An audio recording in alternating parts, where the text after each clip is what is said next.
Turkish President Recep Tayyip Erdogan has declared victory in the runoff election with approximately 52% of the vote.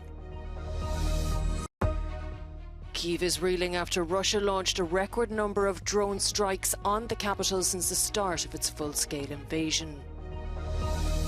And the Cannes Film Festival's Palme d'Or goes to French director Justine Triet for her courtroom drama, Anatomy of a Fall.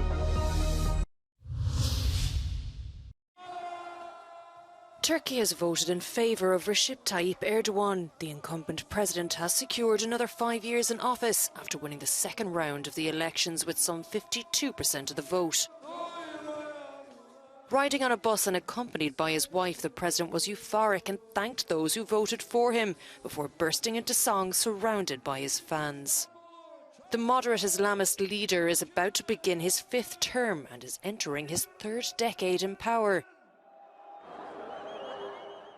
Supporters of his rival, Social Democrat Kemal Kılıçdaroğlu, did not hide their disappointment. He secured approximately 48% of the vote. A month ago, he was favoured to win.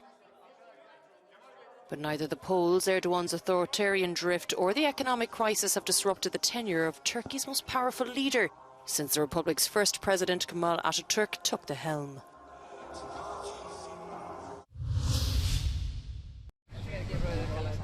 Newly elected Greek lawmakers have been sworn into Parliament, but their time in office may be short-lived. The Parliament could be dissolved as early as Monday, paving the way for fresh elections on June 25th. In the previous election held on May 21st, none of the parties managed to secure a majority under the proportional representation system.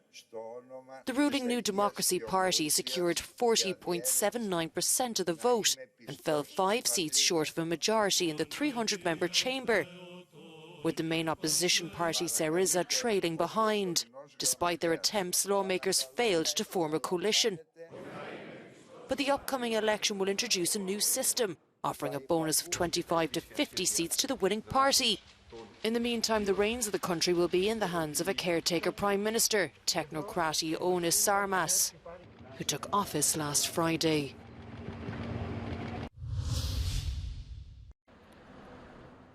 Two people dead, homes destroyed and livelihoods in tatters. Ukraine says last night's drone strike on Kyiv was the worst since Russia's invasion began, with 40 of the 54 drones launched aimed at the capital, and residents there are reeling. Шок у людей. Розумієте, а так ні, нічого, нормально. Побуло скло, ну є добре. Там повреждення ці не поверхні. Там проломана стеля у квартирі. Добре, що всі вціліли, бо частково були в убіжищі. To the east, the city of Bakhmut lies in ruins. After 9 months of bloodshed, the fight for the industrial hub has been the longest and fiercest of the war so far. On Thursday, the Wagner mercenary group claimed to have captured the city and reportedly handed positions back to Russia's military, but Ukraine denies that Moscow has full control of the city.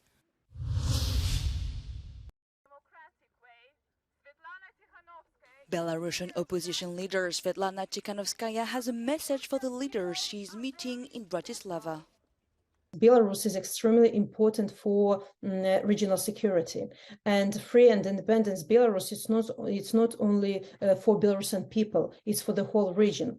And that fate of Belarus and fate of Ukraine are intertwined. And Belarus is part of the crisis, but it also might be part of solving the problem. Moscow stepped in to help its neighbor in 2020 after it was hit by economic sanctions for repressing pro-democracy protests. When Russia invaded Ukraine a few years later, Belarus returned the favor. The Russian troops, they entered and trying to capture Kyiv from the territory of Belarus. They have been shelling Ukrainian cities in the north of the country from Belarusian territory. They have been using Belarusian industry facilities for producing weaponry for Russia. They have been using Belarusian infrastructure, like railway infrastructure, for supply. Some reports suggest that the EU is considering easing sanctions on exports of Belarusian potash, a fertilizer that makes up a large share of the country's revenues. But Chikarovskaya is calling for all available legal tools to be used to help restore democracy. The International Criminal Court must issue the arrest warrant on Lukashenko, same as it was done with Putin.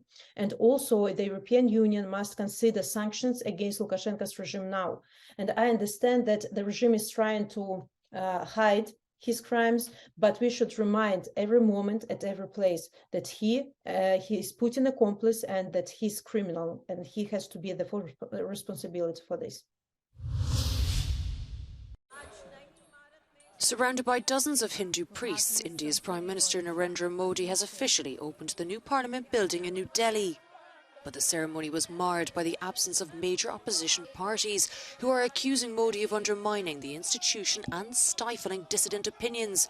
The construction of the new building is a significant part of Modi's ambitious endeavours to transform the capital city and eradicate the remnants of British colonial rule. This as protests and clashes with law enforcement occurred near the Parliament complex during the session.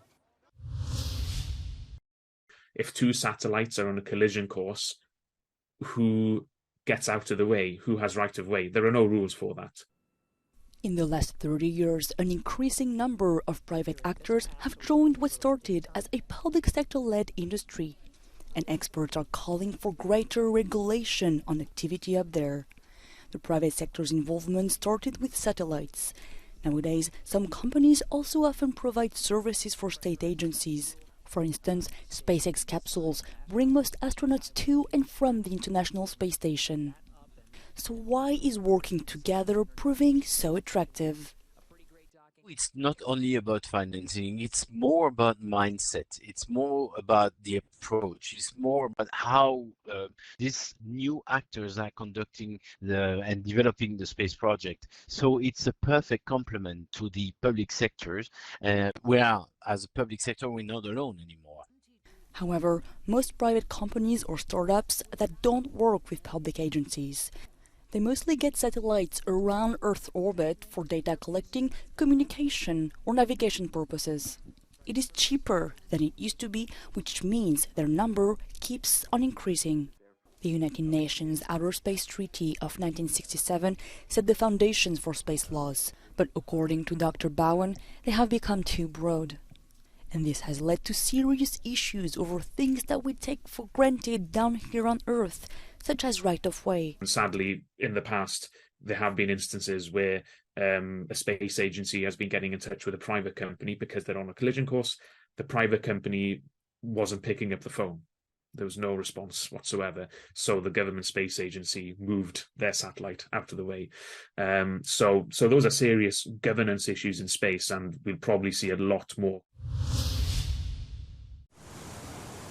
The exceptional wave of rainfall that's been hitting Europe isn't going to mitigate the impact of a potentially dry summer across the continent, say experts. In recent weeks, flash floods struck several countries, including Croatia, Serbia and Italy. But experts say the significant amount of water that's fallen most likely won't make the soil any more fertile. One of the challenges, though, with rainfall, particularly very intensive rainfall, after a long period of drought, is often that rain or water recharge, doesn't actually go where it needs to go, because in a drought situation, there's no soil moisture left in the top surface, so the ground is very hard. And this means when the ground is very hard, that instead of the rain soaking in and recharging water levels and reservoirs and rivers, it just runs straight off the land surface and leads to these catastrophic flooding events. Experts also point out that over the past decade, droughts have become established over a shorter timescale. A newer concept that's been around for maybe a decade or so is flash droughts, which start much more rapidly, and that's why they have perhaps bigger impacts, at least in the short term. And they evolve rapidly because there are sudden deficits in rainfall, in precipitation, but also they're often accompanied by high temperatures. Although it's still hard to predict how dry this summer will be, there are already simple steps we can all take to use less water. This means adapting our behaviour in homes, washing less, turning off brushes, turning off taps, shorter showers. But it also means, choosing foods and choosing crops that use less water or need less water to survive in the European temperatures that we're now facing. 2 years after Julia Ducournau won the Palme d'Or for Titan, it's once again a French female filmmaker who takes home the Cannes Film Festival's top prize. Justine Triet's Anatomy of a Fall is a trilingual exploration of a couple's darkest secrets. Dès l'origine du projet, la langue était une chose très importante et très au centre vraiment du projet. Et c'est vrai, ouais, c'était très beau de vivre ça ensemble aussi. It's always better to work together than one person makes decisions and tells the others what to do, and that's not what she's doing. She's really discussing with everybody. We're trying to find the right thing together, and that makes it so joyful and fulfilling. As the title suggests, the film dissects a man's fatal fall to find out whether or not it was an accident. Okay, with maybe your opinion. The wife, played by German actress Sandra Hüller, is the prime suspect. Samuel was and what we were going through. Its courtroom scenes reveal that the truth is often very different from how things might seem at first. Of the whole situation, you know. Même si le film faisait partie des favoris, le jury a livré un palmarès culotté, récompensant une jeune réalisatrice française pour un film profondément européen. Avec un discours politique très engagé, Justine Triet défend aussi l'idée d'un certain cinéma, celui des auteurs et de la différence. Au Palais des Festivals de Cannes, Frédéric Ponsard pour Euronews.